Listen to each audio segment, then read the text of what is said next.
In this video, I'm going to share 9 reasons why a certain kind of behavior or thinking may stop you from learning anything that is kettlebell related. You will never learn any kettlebell skills. You will give up and you will quit.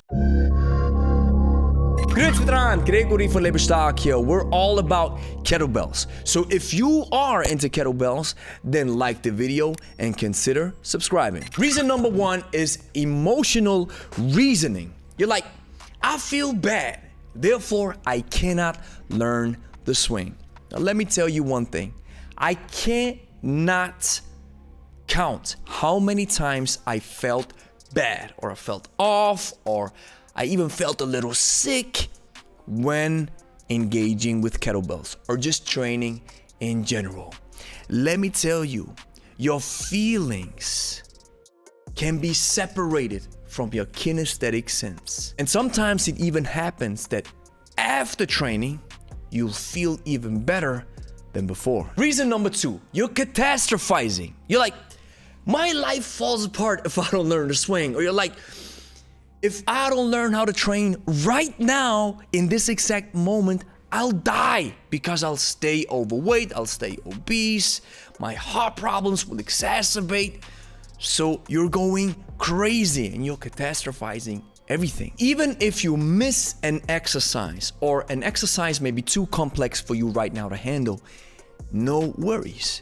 You can learn an easier one that'll help you to build your basic fitness or your basic skills or your basic kinesthetic sense, because maybe you're engaging in an exercise that is too complex for you at the beginning. So don't worry about it.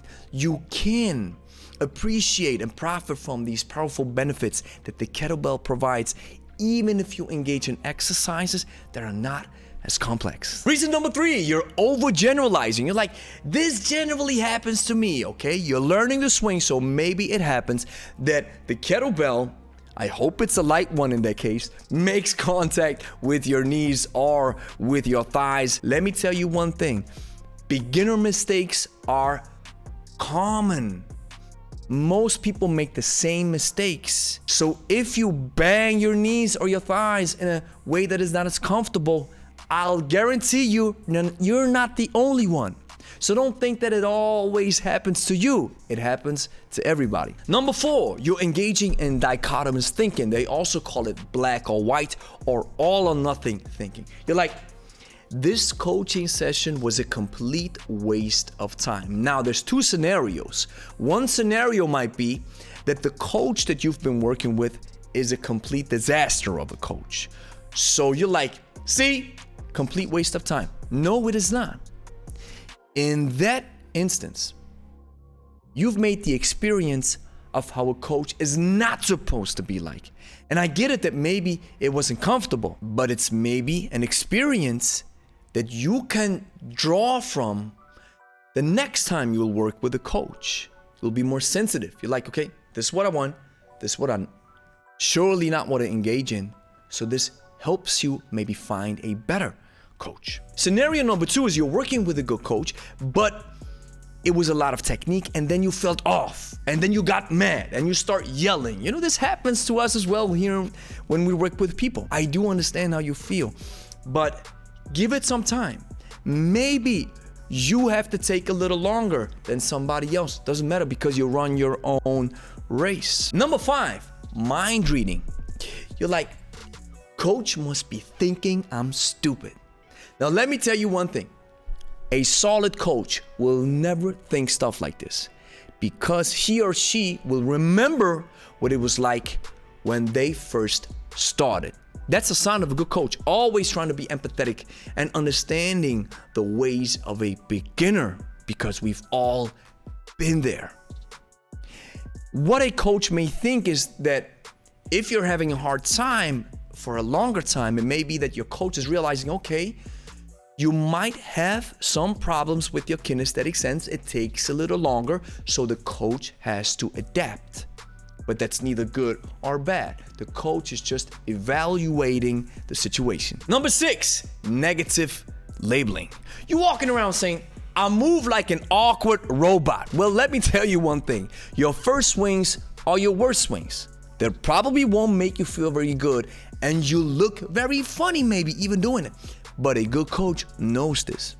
So what we do in our coaching practice is we let people just run through it. First, we give them all the important information, and then we let them work for about 60 seconds. And then they'll work, and then the body gives them all kinds of signals, and we even inform them beforehand. We're like, listen, these swings won't feel very good, but don't worry about it, because your body needs the proper feedback to understand what maybe an exercise is not supposed to feel like. Number 7, you're engaging in negative filtering. You're like, look at all the things I'm doing wrong.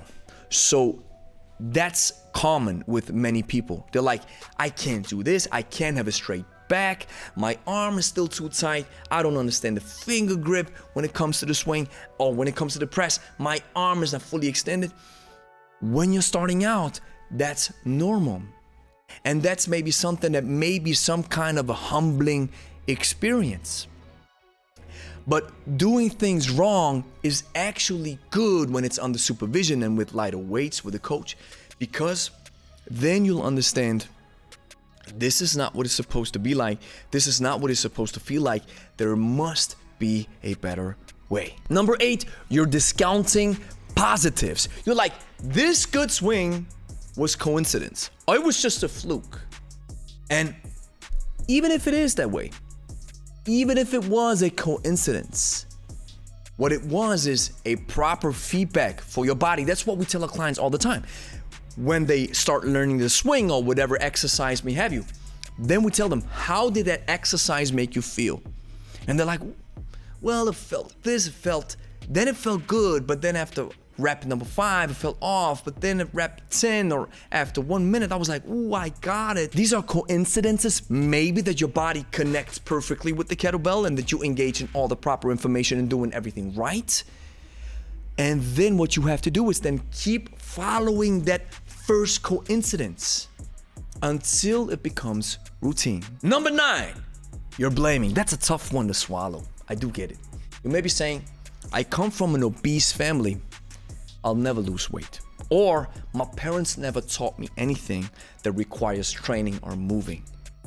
Now, I want to say this in a very positive way. If you think that somebody else is responsible as to why you're not able to learn this exercise, it's going to be tricky. Let me tell you one thing. The only person that's responsible is you. And I'm not saying this in a condescending manner, because you have it in your hands. I love what Jim Rohn said. He said, the beautiful thing about life is that you can change it every day.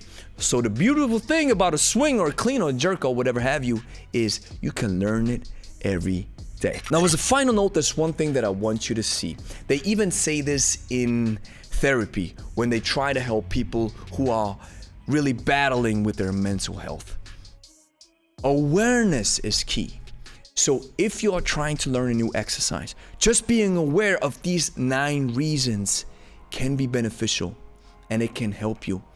And I've just applied this to myself a couple of days ago, where I had a situation where I was catastrophizing everything. So I remembered and I was reminded that I'm catastrophizing stuff.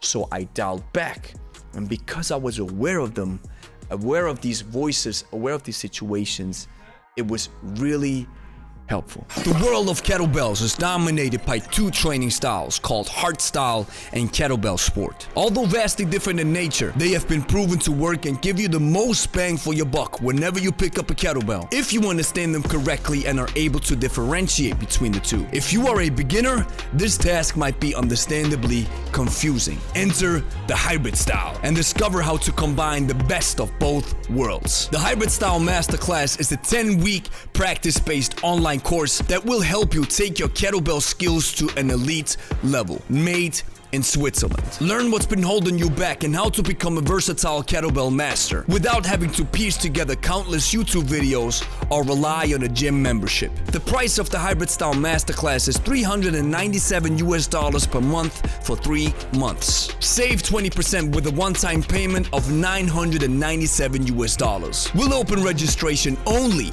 to a small number of new students every 3 months. Join the waiting list now to get access 24 hours before the general public. Link is in the description.